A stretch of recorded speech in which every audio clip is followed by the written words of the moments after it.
Hello guys, good morning, how are you. आज हम इस वीडियो में क्लास 12th की मैक्रो इकोनॉमिक में जो चैप्टर हमारा फिफ्थ है बैंकिंग का, जिसमें कॉमर्शियल बैंक्स और सेंट्रल बैंक के ऊपर हम फोकस कर रहे हैं। आज का जो हमारा टॉपिक है बहुत ही इम्पोर्टेंट टॉपिक है गाइस, और वो बहुत ही इम्पोर्टेंट के साथ साथ रूटीन के अंदर इसकी जानकारी हमें होनी चाहिए। तो उसके अंदर सबसे पहले जो आता है फंक्शंस ऑफ सेंट्रल बैंक। जो यहाँ पे सेंट्रल बैंक के जो कार्य जो हैं वो क्या क्या हैं, सेंट्रल बैंक क्या होता है, सेंट्रल बैंक की कैरेक्टरिस्टिक्स क्या है, उसके हमने पिछली वीडियो में डिस्कस किया। आज इसके कार्यों के ऊपर फोकस कर लेते हैं। तो वैसे तो इसके बहुत कार्य हैं, लेकिन सभी कार्य आज नहीं हो पाएंगे। तो यहाँ तीन जो मेन का जो फंक्शन है आज उन्हीं के ऊपर हम फोकस करते हैं। तो सबसे पहले जो इसका जो फंक्शन है वो है यानी कि नोट इशू का जो कार्य जो है वो कौन करता है, सेंट्रल बैंक करता है। हमारी इकोनॉमी में जो भी नोट्स आप देखते हो ये इशू करता है, जारी करता है, इनको छापता है, वो कौन है, यहाँ पे सेंट्रल बैंक। और ये सेंट्रल बैंक को जो नोट छापने का जो काम है इसका ये ऐसे ही नहीं करता, इसे एक जो एक्सक्लूसिव राइट जो है प्राप्त है, मोनोपोली राइट प्राप्त है। यानी कि ये कार्य केवल यही कर सकता है, देश में दूसरे को कोई राइट्स नहीं है। इसके साथ साथ जो इस कार्य को जो ये सेंट्रल बैंक करता है, एक्सक्लूसिव राइट्स जो इसको दिया हुआ है, इसे हम करेंसी अथॉरिटी फंक्शन के नाम से भी जानते हैं। ये बहुत ही इंपॉर्टेंट है गाइस कि आपके लिए जानना कि इसको दूसरा कौन से एक्सक्लूसिव राइट्स को किसके नाम से जानते हैं। वो है करेंसी अथॉरिटी फंक्शंस के ऑफ सेंट्रल बैंक के नाम से भी इसे जाना जाता है। इसके साथ साथ ही जो नोट इशू किया जाता है सेंट्रल बैंक से, वो क्या है कि अनलिमिटेड टेंडर्स है वो होता है, इसकी कोई लिमिट नहीं है। तो अगर वो जरूरत से महसूस करता है तो उस हिसाब से वो छापता रहता है, इशू करता रहता है। जो जरूरत महसूस नहीं होती है तो उसको बंद कर देते हैं। इसके साथ साथ अगर हम इसमें देखें दूसरा कार्य नोट इशू के साथ, दूसरा जो काम करता है ये करता है बैंकर्स टू द गवर्नमेंट। एक बैंकर के रूप में गवर्नमेंट की किस तरह से ये अपना रोल अदा करता है, उसमें अपना कार्य करता है। उसमें सबसे ज्यादा बैंकर जो है वो क्या करता है, जो गवर्नमेंट के जितने भी अकाउंट्स होते हैं उनका क्या है कि मैनेज करता है। इसके साथ साथ एक गवर्नमेंट के साथ जो रोल प्ले कर रहा है, एक तो बैंकर के रूप में, दूसरा एज ए एजेंट के रूप में। एजेंट का कार्य क्या होता है, अभी एजेंट का काम क्या होता है कि सेल और परचेज करना और अपना कमीशन लेना, यानी कि एज ए मीडिएटर के रूप में काम करना एजेंट। तो ये क्या करता है, सरकार के लिए एक मीडिएटर का काम करता है। एजेंट के रूप में क्या करता है कि सरकार की जितनी भी जो सिक्योरिटीज होती है उस सिक्योरिटीज को सेल और परचेज करने में क्या करता है, गवर्नमेंट के बिहाफ में सपोर्ट करता है, गवर्नमेंट के बिहाफ में वो खरीदता है और बेचता है, और इस तरह से ये एजेंट का अपना रोल अदा करता है। इसके साथ साथ एक एडवाइजरी के रूप में, एक सलाहकार के रूप में भी ये सरकार के साथ रहता है, और उसमें गवर्नमेंट को जो मनी मार्केट के लिए जो पॉलिसीज जो होती हैं उनको पॉलिसीज को निर्धारित करने, उनको फ्रेमिंग करने में, उनको क्या है कि उनका क्राइटेरिया डिसाइड करने में भी क्या करता है, ये मदद करता है, सपोर्ट करता है। उसे एडवाइस सरकार को समय समय पर एडवाइस करता रहता है।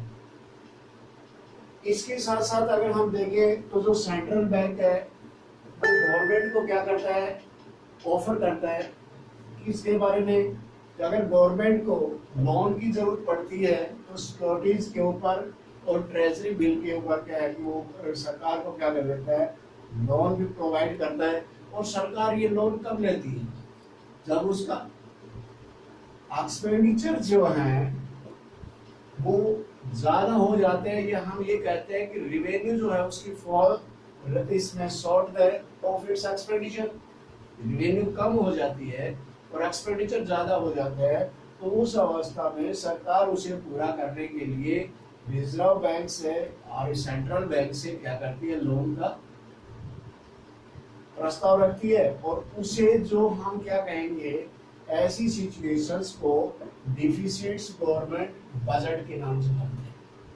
यानी कि सरकारी घाटा जो है उसके अंदर बजट में जो घाटा आता है उसके सिचुएशन में जो आरबीआई जो है या सेंट्रल बैंक है, सरकार को क्या आपूर्ति के लिए लोन भी प्रोवाइड करता है। उसके बाद में जो थर्ड जो आता है गाइस यहाँ पे, यानी कि ये bankers bank and supervisory role के अंदर भी हमें जो सेंट्रल बैंक है वो देखने को मिलता है। अगर इसको बैंकर्स के रूप में देखें, एज ए बैंकर्स है, वो क्या करता है, ये जो एक कॉमर्शियल बैंक है उसका जो पब्लिक के साथ जो रिलेशन होता है, वो कॉमर्शियल बैंक का पब्लिक के साथ रिलेशन क्या होता है, पब्लिक की डिपॉजिट है वो जमा करता है और आगे लोन प्रोवाइड करता है। तो इसी तरह कॉमर्शियल जो सेंट्रल बैंक है कि दूसरे जो बैंकों की जो डिपॉजिट्स है उसे जमा करता है और क्या है कि उन्हें लोन का जरूरत होने पर उन्हें लोन भी प्रोवाइड करता है, इनको कॉमर्शियल बैंक। और इसके लिए जो हम यहाँ पर ध्यान देने वाली बात, बहुत इंपॉर्टेंट बात आगे आने वाली है कि जो अगर बैंक, सेंट्रल बैंक कॉमर्शियल बैंकों को शॉर्ट पीरियडली लोन प्रोवाइड करने के लिए ऑफर करता है और जो रेट जो ऑफर करता है उसे हम रेपो रेट कहते हैं।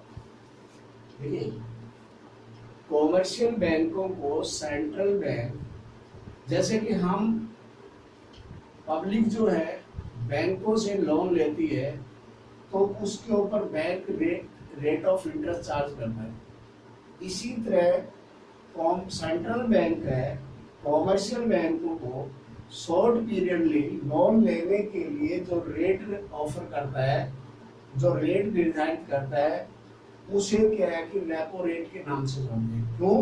क्योंकि ये यहाँ पर सेंट्रल बैंक जो है कॉमर्शियल बैंकों की एक तरफ तो डिपॉजिट लेता है और दूसरी तरफ लोन ऑफर करता है। अगर वो डिपॉजिट्स जो है उसके ऊपर जो रेट देगा, डिपॉजिट्स के ऊपर जो रेट देता है, उस रेट्स को हम सुपर रिजर्व रेट के रूप में जानते हैं। उसे हम सुपर रिजर्व रेपो रेट के रूप में जानते हैं। यानी कि डिपॉजिट्स के ऊपर तो वो क्या देगा, जो रेट देगा, और जो लोन के ऊपर रेट चार्ज करेगा, लोन के ऊपर जो रेट चार्ज करेगा उसे हम रेपो रेट करते हैं, और जो डिपॉजिट्स पे देता है उसे रिजर्व रेपो रेट के नाम से जानते हैं। तो गाइस बहुत ही इंपॉर्टेंट है ये। और यहाँ पर ये जो loan offer, short period loan offer करता है, वो गवर्नमेंट सिक्योरिटीज की रीपर्चेज के लिए कॉमर्शियल बैंक को ऑफर करता है कि ताकि वो कॉमर्शियल बैंक है वो रीपर्चेज करें उनके पास, क्योंकि वो सरकार का एजेंट के रूप में काम करता है ना भाई, सिक्योरिटीज को जो है उनको सेल और परचेज करने में सपोर्ट करता है। तो यहाँ पर कॉमर्शियल बैंकों को क्या है कि वो ऑफर करेगा लोन की लो रेट के ऊपर, तो जिसे रेपो रेट कहते हैं, तो उससे ही बैंक क्या है कि वो रीपर्चेज करने में सक्षम होंगे गवर्नमेंट सिक्योरिटीज।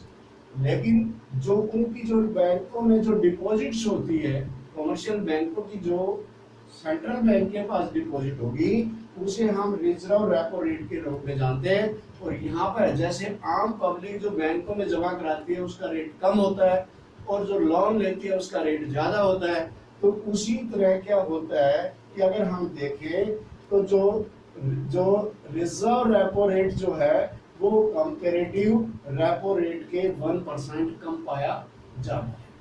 रिजर्व यानी कि डिपॉजिट का रेट उसका कम होगा और यानी कि लोन का रेट ज्यादा होगा। Repo rate more than reserve repo rate माना जाता है। उसके साथ साथ गाइस, अगर हम इसकी एडवाइजरी के रूप में अगर फोकस करें तो ये सुपरवाइजरी कैसे करता है, सुपरवाइजिंग करने के लिए जैसे हमने पीछे पढ़ा, सीआरआर निर्धारित करता है, एसएलआर निर्धारित करता है, और उसके साथ ये रेपो रेट ये भी निर्धारित करता है। और इसका क्या है कि समय समय के ऊपर ये चेक करता रहता है, इसको क्या है कि समय समय पर जांच होती करता रहता है, ताकि मनी मार्केट जो मॉनेटरी इकोनॉमी है वो हमारी स्मूथली चलती रहे। तो मेरे को उम्मीद है गाइस कि ये कंसेप्ट आपको इजीली क्लियर हुआ होगा। इसे लाइक करना और सब्सक्राइब करना न भूलें। Thanks, have a nice day.